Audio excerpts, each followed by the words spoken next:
Danke bafethu, welcome back to Nkuli Soccer. Umukoko uyabuya eSouth Africa bafethu uzoface iMamelodi Sundowns. But guess what? Ama-fans weMamelodi Sundowns athi wona ayiMamelodi Sundowns awayisabi le team lena. Abanye baze bathi iMamelodi Sundowns izoshaya i-revenge noma izobuyisela isikwintshi for i-Orlando Pirates. This time around, omunye uzuthi this time around ubuya kuma-Kings of i-South African football, Mamelodi Sundowns not i-Orlando Pirates.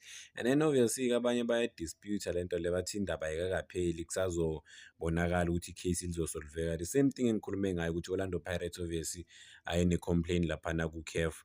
Looking at i-game overall ulokhu njana, if it happens that iyasolveka noma things stay the same, umukoko he will be up against uMatthews. Matthews siyamazi ukuthi uyi-problem in terms of ukuthi close it down, ukuthi kunama-assist amaninginyana this season futhi unama-goals. But-ke coming up against umukoko, I think ilokhu njana, what is this? Ama-mind games, yes, ngifuna ukukhuluma ngama-mind games, udlala ama-mind games. So sometimes if you're not well equipped ukuthi uhandle ama-mind games ku-African continent, uzithola sowuthola ama-red card ngoba uya-react. So don't react to izinto ezenzakalayo laphana egrawundini. Just focus on playing your game. If bayakuphusha benzani, let the uRevli decide. But I also do understand ukuthi abo-Revli base-Africa hayi ododa sinabo abo-Revli thina. Ama-player alala igame yonke, yazi bengicounter kwenye igame balale 27 minutes kunama-injuries, kusho ukuthi 27 minutes ibhola azange lidlale, plus ne-wasted time ukuthi bayathrowa bathatha isikhathi ayibo, kusho ukuthi igame idlale boma-60 minutes kuphela. But guess what, uRevli makuphela imatch uzo-add 3 minutes. Kulimala abantu bahlale phansi 6 minutes ebholeni lase-Africa, alimala oyedwa ahlale 6 minutes laphana angamove. Phinde kulimala omunye ahlale 3 minutes, phinde igame. So but see, but-ke bazodlala home and away neMamelodi Sundowns. I think for Boni Lupopo they wanted to reach ama-group stages because of kunama-rewards in terms of imali serious oyithola uma ungireche ama-group stages we-CAF Champions League. But yeah, it's not gonna be just an easy game for iMamelodi Sundowns maybe edlala nabo. Why? Because of ba-aggressive, more especially at home, ba-aggressive, ba-powerfully. But Orlando Pirates kwazile ukushaya 3. At the same time, Mamelodi Sundowns in a advantage obviously compared to iLupopo. Why? Because of yena experience kakhulu ukudlala ku-continental level. But ibhola bafethu lidlala 90 minutes, so you just have to give your all for 90 minutes in order for your team to advance to the better stages of the competitions. That's all. But it's important to note that introductions esizowabona kuMamelodi Sundowns abafana laphana oSantos ababuya laphana ePortugal noRicinho bazoba tested-ke ngempela manje ku-continental football ebholeni lase-Africa. Into abasayinelwe yona ukuthi bazowina i-CAF Champions League. Will they be able to do it and deliver this big one for Mamelodi Sundowns?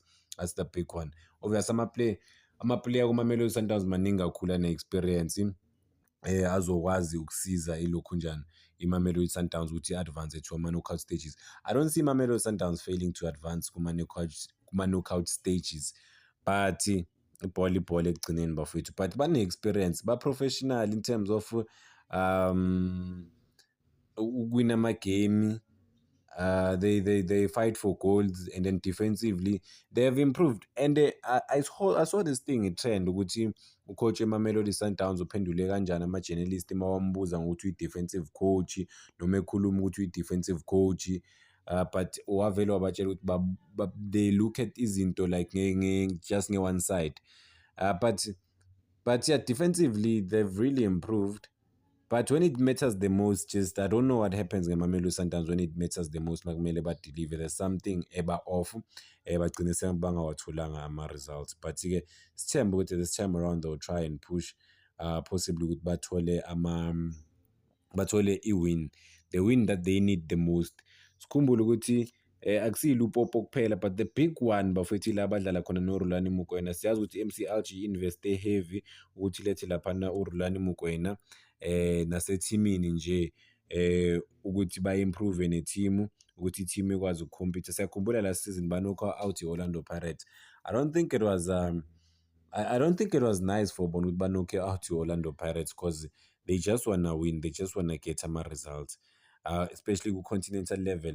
Well, ama-teams wase-Nigeria normally they don't do well ku-continental level ebholeni lase-Afrika normally, but we don't know ukuthi i-introduction of uRhulani Mokwena izobasiza kangakanani noma izobasebenzela na. We just have to sit back and watch sibone with the introduction of uRhulani Mokwena une-experience kakhulu ebholeni lase-Afrika and then traveling the African continent, ama-mind games, uyazazi zonke lezi zinto lezi. Sithembe ukuthi ukulethwa kwakhe laphana ku-MC Alger bazokwazi ukulwa. Him returning to Mamelodi Sundowns laphana eLoftus noma ngithi ePitori kuzosiza i-team ye-MC Alger ukuthi yazi ukuthi izokwazi, they will know what to expect and anticipate when they face iMamelodi Sundowns, which is possibly their biggest game laphana egroupini. But I think ukudlala against, for uRhulani Mokwena ukudlala against iMamelodi Sundowns, I mean kumele une-point ngempela kumele aliprove. Will he be able to prove that point, or iMamelodi Sundowns will be better than him because of he's up against Miguel Cardoso? Is Miguel Cardoso gonna be better than uRhulani Mokwena on the day? We don't know. We just have to wait and find out isibone egamini ukuthi izohamba kanjani. But yeah, what a draw for iMamelodi Sundowns.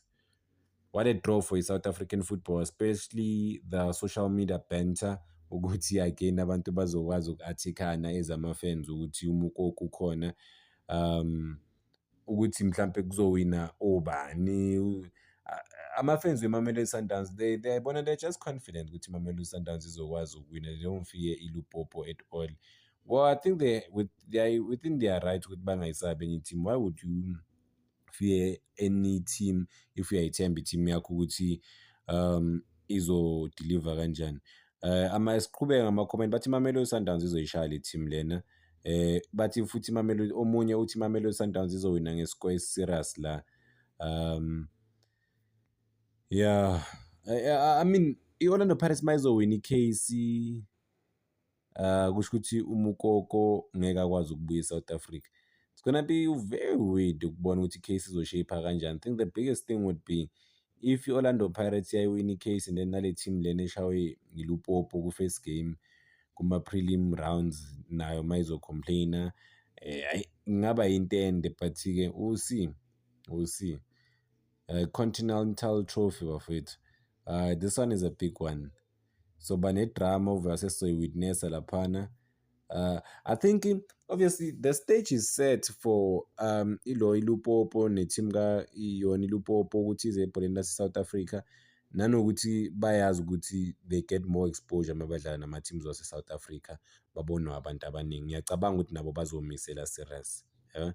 Danko bafethu, cela ningakhohlwa uku-like and subscribe, making sure ukuthi le page ifika ku-15,000 subscribers.